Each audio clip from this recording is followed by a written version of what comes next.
How's it going, everyone? This is Mitchell Mander here, and welcome to another review of the Black Clover series. We're going to be covering episode 164 today. And this episode was split into three different sections. You had Asta and Yami versus Dante. Well, not really Asta, he's kind of out of commission at the moment, but you have that segment, you have Charmy's segment, and then you have Leo's segment.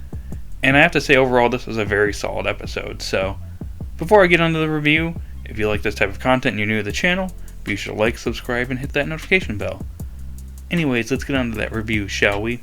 The episode starts off with Asta in his subconscious, and his devil is basically going berserk, saying, kill him, make him pay. Just who is Asta's devil referring to?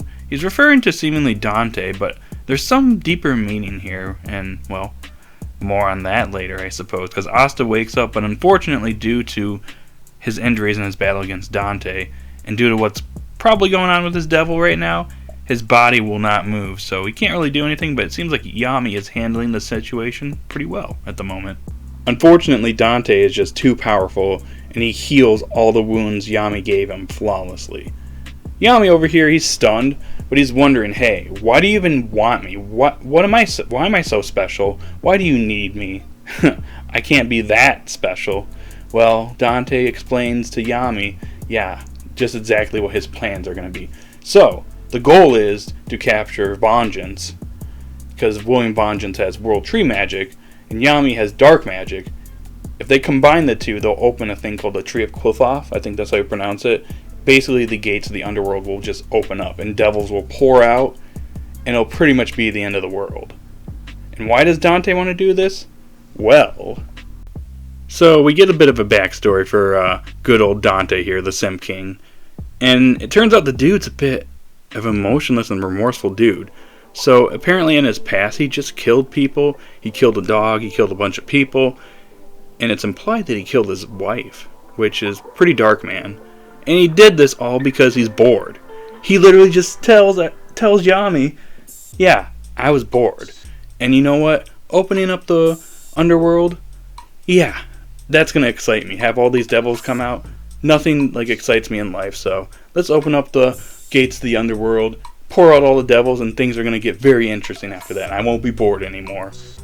Congratulations, dude. You're probably being used by a devil, and you're going to regret it later on, but, you do you, I guess. So this segment comes to an end, and we move on to Charmy's segment in the episode. So as we know, the Heart Kingdom is currently under attack by Vanakan, or Dark Disciples. And the Spirit Guardians have all been pretty much taken out besides Gaja, and we'll get to him in a little bit.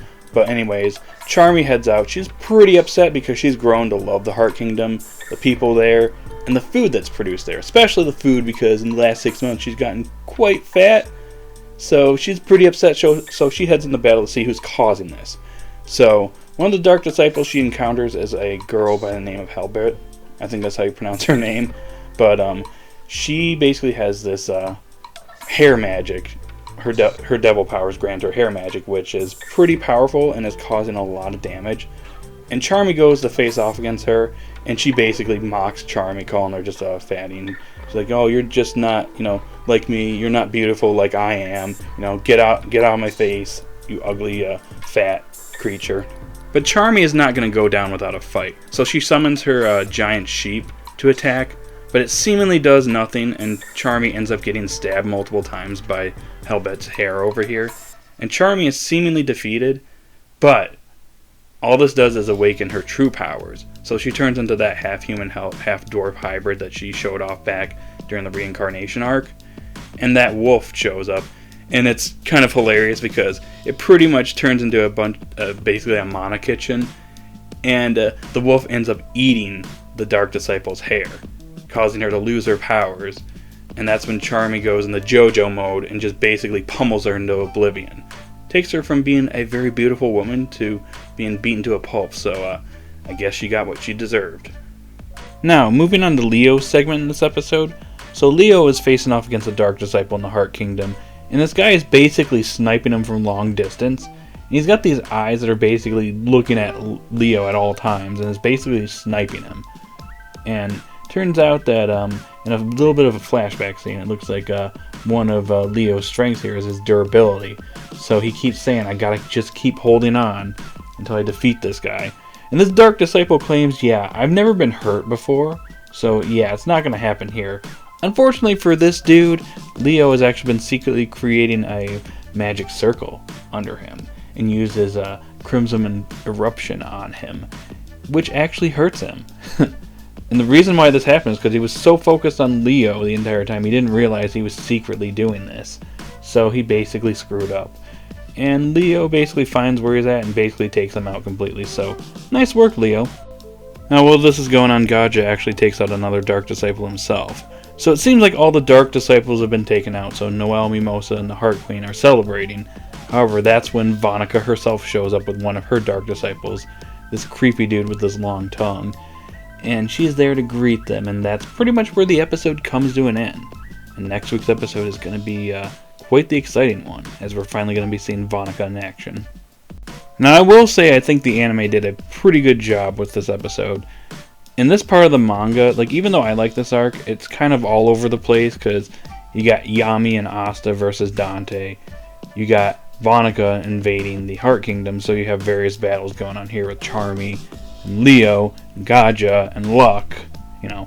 So all these characters are having their battles. So there's a lot going on in this arc, and this episode it managed to handle everything going on pretty well, and what happened in last week's episode as well. And I gotta say, it is a shame that the Black Clover series is coming to an end in just 6 more episodes, because every single episode since the Dark Triad arc has started has been extremely solid, and I've enjoyed every single episode. This is my favorite arc in the manga so far, so I knew I was going to enjoy it. But it's just a shame that it's coming to an end, because, there's some hype stuff that's coming on that's currently going on in the manga right now. I'm not going to spoil it, but yeah, there's some stuff to look forward to when the series comes back, or if this gets adapted into a movie, just saying. Anyways, that's all I got for this episode review, so another solid episode. I'm going to give this one a solid 9 out of 10.